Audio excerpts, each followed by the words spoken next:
I've been waiting in this room for hours. I still don't know why Detective Broussard asked me here. That's the thing I keep turning over. He called my office last Wednesday, said he had some questions about one of my patients, said it was routine, said I didn't need to bring anything, but if I had notes it might help move things along. So I brought my book. I always keep a book, a thick journal with a green cover, worn soft at the corners. 14 years of sessions and a stack of them on my office shelf. I kept the current one in my purse. I brought it because he said it would help. I'm not sure anymore. The parish sheriff's department smelled like the river. I noticed it when I walked in that morning.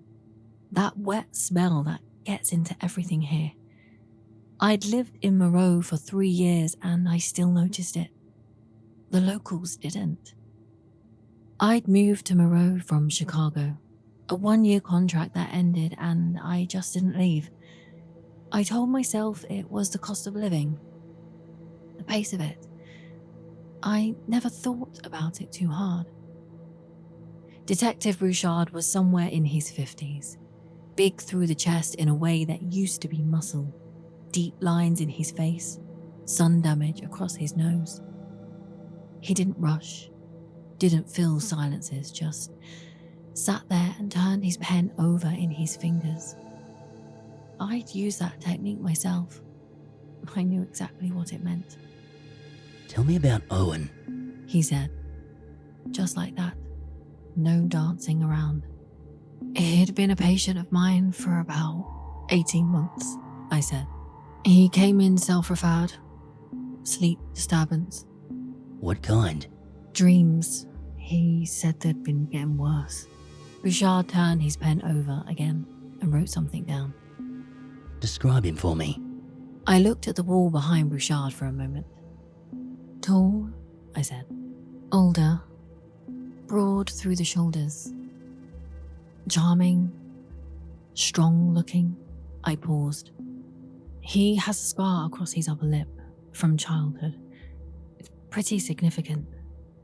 It lifts up on the left side so you can always see his front teeth, even when he isn't speaking.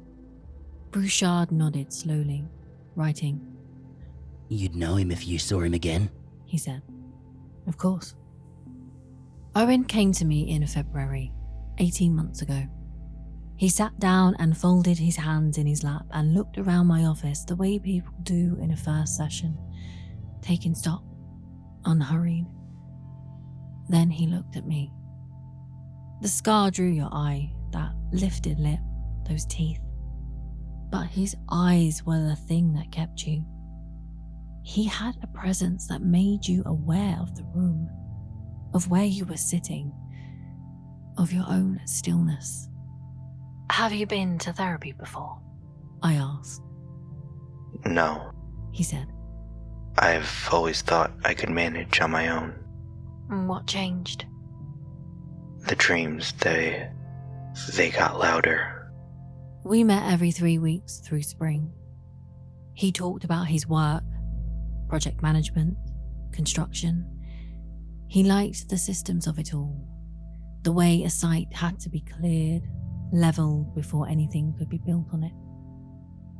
He talked about his father, a cold man, quiet house in Missouri.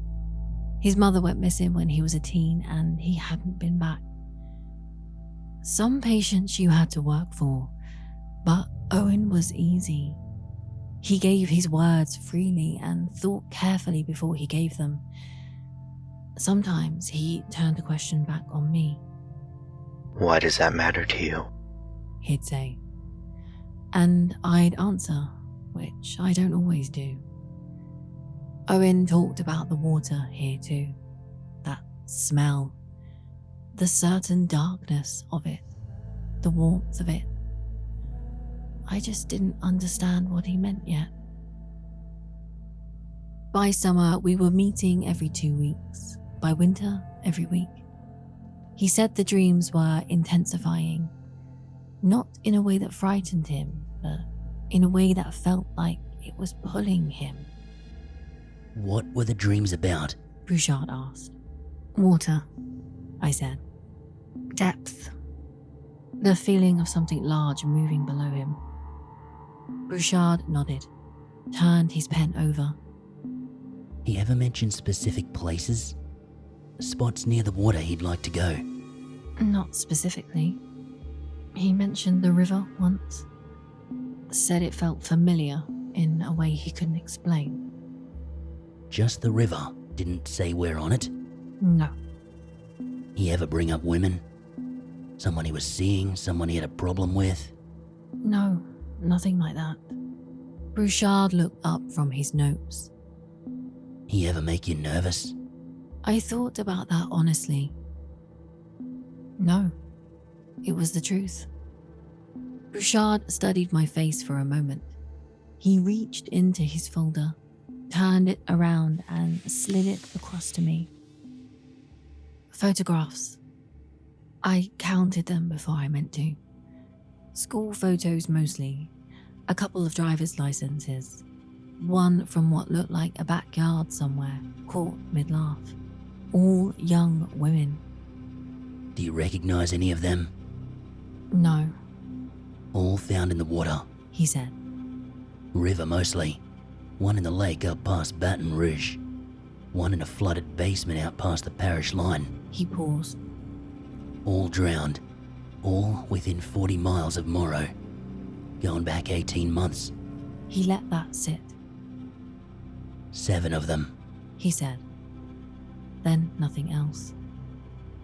Something moved in the back of my mind. Something I didn't want to look at. Why are you showing me this? Broussard reached into the folder and pulled out a single sheet. A calendar with dates circled in red. I need to look at your notes. He said. Sessions. Any dates he cancelled or rescheduled. I looked at the circled dates. I looked at the 7 faces. My hand moved to my purse under the table and rested there. Then I reached inside and pulled out my book. My handwriting was small and consistent. I'd kept these journals the same way for many years. Date at the top, session notes below. I opened to February of last year. Broussard slid the calendar toward me. 7 dates circled in red. I found the first one, March 19th. Owen called the morning of and said something had come up at work. He was apologetic and we rescheduled for the following week. I looked at the calendar. March 20th was circled.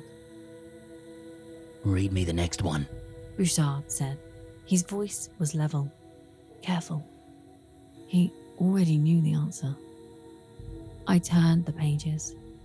April 29th, he had left a voicemail, calm, said it was a personal matter. April 30th, circled. I felt sick, Keep going. Broussard said. I read them all. 7 cancellations over 18 months. 7 circled dates. Every single one. The room was very quiet. I could hear the air conditioner in the ceiling. I could hear Broussard turning his pen over and over in his fingers. I could hear my own pulse. I looked at the 7 women. I looked at my handwriting. And I looked at the calendar. I thought about Owen's voice, the stillness of him, the way he looked out my window when he would recall something, the way he talked about the water, dark and warm, the way he said it felt like he was being led somewhere. I set my purse down, put my hands flat on the table to stop from shaking. What are these dates? My voice came out small. Broussard looked at me steadily. Best estimates from the medical examiner. Time of death. He cancelled the day before. Yes. The day before each of them died, he called my office and cancelled his appointment. Yes. I sat there for a long time, and Broussard let me. He was good at this. Held still, just waited while I caught up. I recognized the skill, and it didn't comfort me at all. Finally, he reached into the folder again, pulled out another photo, and set it on top of the stack. It was a close-up of a woman's open hand, palm up, a small dark stone sitting in it, almost perfectly round, a marking worn into the surface, a spiral, deliberate and old-looking. Found one on each of them. Broussard said. Same type of stone, same marking. River stones, the lab says. He tapped the photograph once. Owen ever mention anything like that? You ever see anything like it? I looked at the photograph. I looked at the spiral. He brought one to me, I said.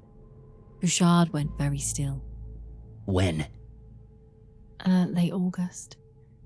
He set it on my desk, said he found it on the way to my office. I stopped. Said it reminded him of me. Where is it now? My desk drawer, I said. I still have it. I didn't tell him that it felt heavier than it looked when I put it there. I didn't say I opened the drawer frequently to stare at it in the months after. I didn't say any of that. Broussard set his pen down, looked at the table. I'm going to need that stone, he said, and closed his folder. We're going to find him, he said, trying to sound comforting. It wasn't. I know. You've been very helpful. He stood, gathered his things. At the door, he stopped. The stone? Don't touch it. Don't move it. We'll send someone to your office. Okay. He looked at me for a moment. You holding up all right? I looked down at the table, at my green journal, at my small, careful handwriting. No, I said. He nodded slowly, one hand on the doorframe. No, he said. I don't imagine you are. Then he was gone. I'm alone in here now.